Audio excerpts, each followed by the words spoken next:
So hello everyone, welcome to my channel. I hope you all are well and doing great. So I am back with the planner for CA Foundation May 2025 attempt and I hope बच्चों के जान वालों के paper बहुत अच्छे हुए हैं और हो सकते हैं कईयों के ना हुए हों, क्योंकि हर वक्त ना ये ज़रूरी नहीं होता कि आप उन 3 घंटों में अपने आप को बिल्कुल अपना बेस्ट दे पाओ, है ना। और उसके वजह से क्या होता है कि आपका 1-2 नंबर या तो इंडिविजुअल में रह जाएगा, है ना, इंडिविजुअल सब्जेक्ट में पास नहीं कर पाओगे, या 1-2 नंबर से एग्रीगेट रह जाता है, ठीक है। तो वो बच्चे भाई स्ट्रेस मत लेना बिल्कुल भी, ठीक है। मई अटेम्प्ट पढ़ा है, दे लेंगे और पास भी हो जाएंगे, ओके। तो ये प्लानर स्पेशली मैंने 3 बच्चों के लिए बांटा है, 3 तरह के बच्चों के लिए, ठीक है। पहला जिनका 12th में बोर्ड्स हैं, ठीक है। थर्ड वन जो न्यू वंस हैं हमारे, मतलब उन्होंने अभी तक एक भी अटेम्प्ट नहीं दिए हैं, पहली अटेम्प्ट देने वाले हैं और आई होप कि उन्होंने पढ़ रखा होगा, नहीं पढ़ा है तो अभी स्टार्ट कर देंगे, कोई दिक्कत नहीं है, ठीक है। और थर्ड वन हमारे हैं जो रिपीटर्स होंगे, ठीक है, जिनका जान नहीं हो पाया या उन्होंने जान स्किप कर दिया था, ठीक है, तो उन्होंने भी पढ़ तो रखा होगा। तो सबको अलग अलग तरह की चीज़ों की ज़रूरत है इस वक्त, ठीक है। तो स्टार्ट करेंगे हम पहले 12th वालों से, ओके। देखो भाई 12th वाले सुनो भाई, अगर तुम लोगों ने प्रॉपर सिलेबस कवर कर रखा है, अपने बोर्ड से पहले ही सीए फाउंडेशन का सिलेबस ख़त्म कर चुके हो, गो फॉर मई अटेम्प्ट, ठीक है। 2, बट अगर नहीं किया है, सिलेबस ही तुम्हारा ख़त्म नहीं है, तुम लोग मई अटेम्प्ट नहीं दोगे, ठीक है। प्रॉपर रिवीजन नहीं होगी, फेल हो जाओगे, फिर वो फेलियर जो है ना, तुम्हारी एज छोटी होगी उस चीज़ को एकदम ग्रैब करने के लिए, ठीक है। तुम एकदम वो डीमोटिवेट हो जाओगे। तो इससे बेटर ये नहीं कि तुम सितंबर अटेम्प्ट बढ़िया से दे लो और फर्स्ट अटेम्प्ट में पास हो जाओ, क्या बेटर है बताओ। रिवाइज करके अच्छे नंबर लेकर पास होना, या फिर हाँ भाई अटेम्प्ट देनी है 12th के बाद ही, है ना, तो वो चीज़ फिर तुम्हें पता है फिर उसका क्या रिजल्ट होने वाला है, ठीक है। रिवीजन नहीं करोगे, सीए जो है आसान नहीं है, यहाँ रिवीजन नहीं करी तो नहीं हो पाएगा, ठीक है। इसलिए 12th वालों को मैं सजेस्ट करूँगी आप लोग सितंबर के लिए ही जाना, ठीक है। और जिसको बहुत ज़्यादा है कि जल्दी जल्दी करना है ना, उसका सिलेबस अगर ख़त्म है, ठीक है, तो आप मई अटेम्प्ट दे लो। बट आपको क्या करना है, जैसे आपका ख़त्म हो जाएंगे पेपर, आप लॉ के लिए, ये स्पेशली लॉ के लिए प्लानर है क्योंकि बच्चे लॉ में रहते हैं, ठीक है, ये सिर्फ लॉ के लिए है, बाकी सब्जेक्ट्स का भी मैं देखूँगी, और अभी लॉ, ठीक है। तो लॉ में क्या होता है कि बच्चे ना सिलेबस भी ख़त्म कर लेंगे, उनको पता ही नहीं होगा कि लिखना क्या है, करना क्या है, कैसे करना है, क्या नहीं करना है, ठीक है। उस सब के लिए मैं लास्ट में मटेरियल अभी वीडियो में बता दूंगी कि क्या क्या मेरे पास है, मैं आपको दे दूंगी, ठीक है। वो वीडियो डिस्क्रिप्शन में डाल दूंगी, कुछ इंपॉर्टेंट सेक्शंस वगैरह और इंपॉर्टेंट टॉपिक्स वगैरह जो भी है, ठीक है। बट देखो, अगर आपका प्रॉपर सिलेबस नहीं कवर है, मई अटेम्प्ट मत देना, ओके।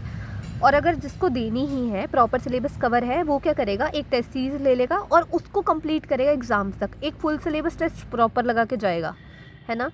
एग्ज़ाम फॉर्म तुम लास्ट तक भरना जाकर, ठीक है, शुरू में मत भरना, पहले देख लेना तुम्हारी कितनी तैयारी है, अगर नहीं होगी सितंबर दे लेना, ठीक है। मैं सजेस्ट करूँगी 12th वाले बच्चे सितंबर के लिए ऑप्ट करें, ओके। तो आप लोगों का इतना सही है, आप लोग जो डेली टास्क वगैरह होंगे, ठीक है, आगे मैं बता दूंगी, वो कर लेना। तो जो सितंबर के लिए करेंगे, ठीक है, उनके लिए फिर हम अलग से प्लानर ले आएंगे। तो जो बच्चे, अब सेकंड हमारी कैटेगरी आती है, जो बच्चे 12th जो है वो प्रीवियस ईयर में पास कर चुके हैं, न्यू वंस है, उन्होंने अटैम्प्ट देनी है, ठीक है, एक बार भी अटैम्प्ट नहीं दी है और अभी तक सिलेबस भी शुरू नहीं किया है, तो वो क्या करेंगे, स्किप नहीं करेंगे अटैम्प्ट को, जाएंगे अटैम्प्ट देने, ठीक है। सबसे पहले आप क्या करोगे, सारे चैप्टर्स को कवर करोगे, रिवाइज करोगे, एटलीस्ट एक रिवीजन तो करनी ही है हमारे को पेपर से पहले। कईयों की तो एक भी नहीं हुई होती, बस सिलेबस ख़त्म किया है, वो थोड़े फिर वो चीज़ नहीं चलती है ना।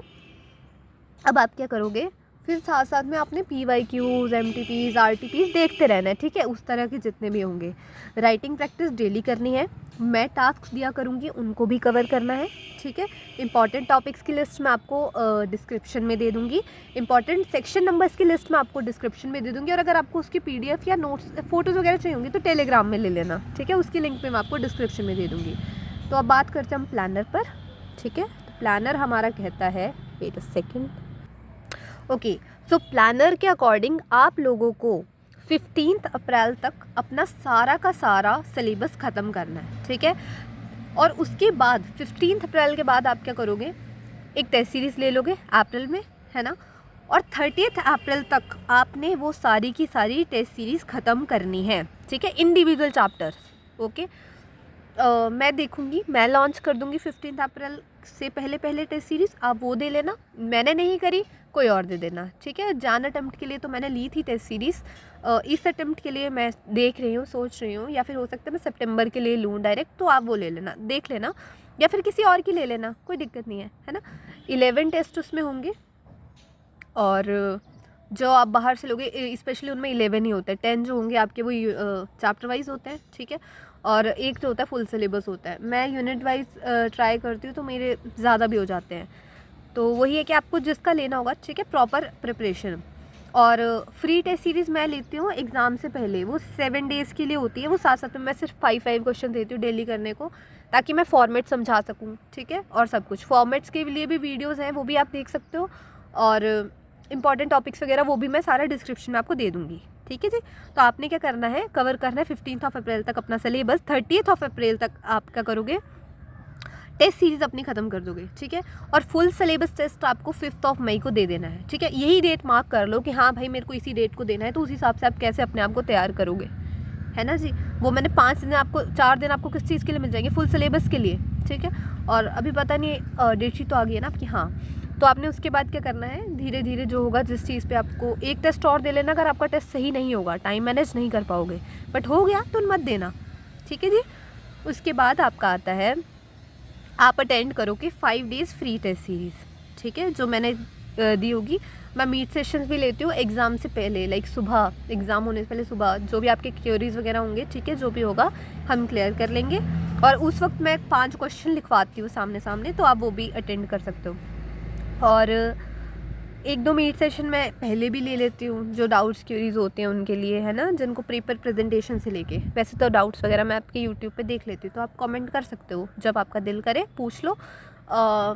5 to 6 आवर्स के अंदर अंदर मैं रिप्लाई कर देती हूँ, बहुत जल्दी, ठीक है, यूट्यूब पे तो। और ये कि जो टास्क दूँगी उनको कवर करना, ठीक है, ट्राई करना कि हम वो क्वेश्चन कर सकें। और टेलीग्राम पे पोस्ट होंगे वो, और मैंने इंपॉर्टेंट सेक्शन वाला तो मैं आपको दे दूँगी सारा का सारा, जो मैंने लिखा हुआ है यहाँ पर, ठीक है। तो आई होप जो 12th जिन न्यू वंस हैं हमारे, जिन्होंने 12th पास कर लिए है ना, वो इस वाले प्लानर को फॉलो करना, बहुत अच्छा चलेगा। और टेस्ट सीरीज़ कोई ना कोई कंप्लीट करके जाना भाई, जितना तुम करोगे ना, जितना तुम अपने आप को परखोगे कि हाँ मैं कैसा लिखता हूँ। प्रेजेंटेशन पर ध्यान देना, प्रेजेंटेशन के लिए मैंने एक वीडियो बनाया है, वो ज़रूर देखना, है ना, छोटा सा है, 7 मिनट्स का वीडियो है, तो वो देखना एक बार, है ना, आपको पता लग जाएगा कि फॉर्मेट्स क्या होता है, किस 2 मार्क्स वाला कैसे लिखना है, 3 मार्क्स वाला कैसे लिखना है, उसको चेक कर लेना, है ना। और आपके अटेम्प्ट के लिए मैं नया बना दूँगी, कोई दिक्कत नहीं है ऐसी। चलिए, अब नेक्स्ट हमारे स्टूडेंट्स आते हैं जो रिपीटर्स हैं, ठीक है, जिनका थोड़े बहुत नंबरों से अटेम्प्ट रह गया, या फिर नहीं पढ़ पाए थे, है ना, ऐसे एग्ज़ाम फॉर्म भर के एग्ज़ाम देने चले गए, कुछ भी हो सकता है ना, सिलेबस नहीं ख़त्म हुआ था, उसकी वजह से दिक्कत आ गई। तो भाई देखो, आप लोगों ने पढ़ रखा है, जितना भी पढ़ रखा है वो रिवाइज करो, और अपना पूरा का पूरा सिलेबस 31 मार्च तक ख़त्म करो। गॉट इट, 31 मार्च तक आपका सारा सिलेबस ख़त्म होना चाहिए। स्पेशली उन टॉपिक्स को कवर करो जो आपने प्रीवियस अटेम्प्ट में रिमेनिंग टॉपिक्स कवर नहीं करे थे, ठीक है। राइटिंग प्रैक्टिस तो आपकी डेली होनी चाहिए, बिल्कुल डेली, क्योंकि आप पहले अटेम्प्ट दे चुके, आपको पता है राइटिंग प्रैक्टिस कितना मैटर करती है, ठीक है। PYQs, MTPs, RTPs आप भी कवर करोगी। और डिज़ायर्ड फॉर्मेट, अगर हो सकता है आपका अटेम्प्ट रहा है, तो हो सकता है आपका फॉर्मेट ही अच्छा ना हो, है ना, आपको प्रेजेंट ही ना करना है, आपको आता सारा हो, लिखना ना आया हो, कीवर्ड्स डालने नहीं आए हो, कुछ भी हो सकता है, राइट।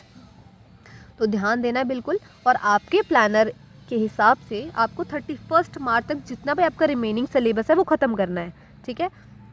और 31, ओ माय गॉड सॉरी, अप्रैल में 30 डेज होते हैं मैंने 31 लिख दिया, ठीक है। तो 30 अप्रैल तक आप क्या करोगे, अपनी टेस्ट सीरीज़ सारी की सारी कंप्लीट करोगे, है ना। और 5 मई को आपने भी, जैसे सब बच्चे फुल सिलेबस टेस्ट देंगे, आपको भी एक फुल सिलेबस टेस्ट पूरा देना है। ये अच्छा नहीं हुआ, एक और देना है, ठीक है। 2 से ज़्यादा मत देना लॉ के, तो ठीक है। ये भी अगर आपने अच्छे से दे लिया ना, प्रॉपर दिमाग लगा के, ऐसा सोचना कि मैं पेपर ही दे रहा हूँ, ठीक है, और दे देना एक। हो सकता है मैं ही ले आऊँ फुल सिलेबस टेस्ट, मैं ही चेक कर दूँगी, कुछ भी हो सकता है ना। मैं इन्फॉर्म करती रहूँगी, मेरे साथ कनेक्ट रहना टेलीग्राम पे, मैं वहाँ डालती रहती हूँ जो भी मेरे को करवाना होता है। तो यही आपका, ठीक है, 31 मार्च तक सिलेबस कंप्लीशन, 30 अप्रैल तक आपने टेस्ट सीरीज़ ख़त्म करनी है। और 5 मई को आपने फुल सिलेबस टेस्ट दे देना है, ठीक है जी। कोई भी क्यूरी हो आपको प्लानर से रिगार्डिंग, कुछ भी आपको चाहिए हो, कोई भी आपको डाउट हो, कोई भी क्यूरी हो मेरे को कमेंट कर देना, मैं देख लेती हूँ, ठीक है। कोई भी दुखड़ा सुनाना हो यहाँ सुना देना, ठीक है, कि क्या हो रहा है, क्योंकि कई बच्चे तो डिप्रेस हो जाते हैं एकदम से, वो पढ़ ही नहीं पाता है, ठीक है। तो आई एम हेयर, मेरे से पूछ लेना, जो पूछना होगा मेरे से पूछ लेना, ठीक है। और मेरी साइड से मैं आपको क्या दे सकती हूँ, प्रेजेंटेशन टिप्स पर एक वीडियो आएगा ही आएगा, ठीक है, ताकि आप अच्छे आंसर्स जो है वो फ्रेम कर सको। और मेरा पेज उड़ जाना था अभी। और एक मैं लेती हूँ फ्री टेस्ट सीरीज, जिसमें 5 से 7 टेस्ट होते हैं, ठीक है। 5 पिछली बार 5 थे, है ना, उससे पिछली बार 7 थे। इस बार हो सकता है मैं 5 लूँ या 7 लूँ, मुझे नहीं पता, ठीक है। जैसे बच्चों का रहता है रिस्पॉन्स, अगर ज़्यादा बच्चे दे तो 7 भी कर देते हैं हम, कम दे तो 5 कर देते हैं, ठीक है, बिफोर एग्ज़ाम्स। तो एग्ज़ाम से पहले हम कर लेंगे एक 5 डेज़ फ्री टेस्ट सीरीज़, ठीक है। जब आपका वो हो जाता है ना कंप्लीट फुल सिलेबस टेस्ट, उससे जैसे उसके बाद लेती हूँ मैं 5 दिन के लिए, तो वो उसमें हम पढ़ते नहीं, उसमें हम यही लिखने का ही ट्राई करते हैं, ठीक है, क्योंकि सिलेबस तो आपने ख़त्म कर दिया होता है। इसके डेली क्वेश्चन जो होंगे मैं वो टेलीग्राम ग्रुप पे डाल दूँगी, ठीक है, और आंसर्स मैं आपको ऑडियो में समझा भी दिया करूँगी, इतना कर सकती हूँ मैं, ठीक है। और इंपॉर्टेंट टॉपिक्स की लिस्ट मेरे टेलीग्राम चैनल पे पड़ी हुई है, वीडियो भी है। इंपॉर्टेंट सेक्शन नंबर्स की लिस्ट, जो सेक्शन नंबर याद रखने हैं, ठीक है, सेक्शन नहीं, section number, you know, section 128, section 2, section 3, clause A, कुछ ऐसा, तो वो सारा जो होगा, ठीक है, वो आपने याद रखने हैं। मेन जो सेक्शन होते हैं हमारे, डेफिनेशंस आपको रटनी पड़ेंगी, वो भी बता दूंगी कौन सी रटनी है, जो पेपर में आ सकती है, ठीक है। मेरे नोट्स स्पेशली अगर किसी को चाहिए होंगे, टेलीग्राम पे फ्री ऑफ कॉस्ट पड़े, आप ले सकते हो, ठीक है, आपको बहुत हेल्प मिलेगी उनसे। एक मैंने बहुत समराइज बनाए हुए हैं, वो एकदम से याद हो जाता है, तो आप ट्राई करना, आपको वो अच्छे लगेंगे, ठीक है। डाउट्स के लिए कॉमेंट कर दो मेरे को, I will try my best to clear every query of yours, and don't worry, you will pass this attempt, you will rock, ठीक है। और भाई प्यार करा देंगे तुमको लॉ से, ठीक है। अब अच्छे से पढ़ना, जो भी दिक्कत हो, प्रेजेंटेशन की कोई दिक्कत हो, कोई क्वेश्चन हो, कुछ भी पूछना हो मेरे से, आई एम हेयर। उड़ जा भाई, तो उड़ जा पहले, ठीक है। तो जो भी पूछना हो वो पूछ लेना, okay. I am here and take care of yourself, अच्छे से पढ़ाई करना, take care, bye bye, thank you.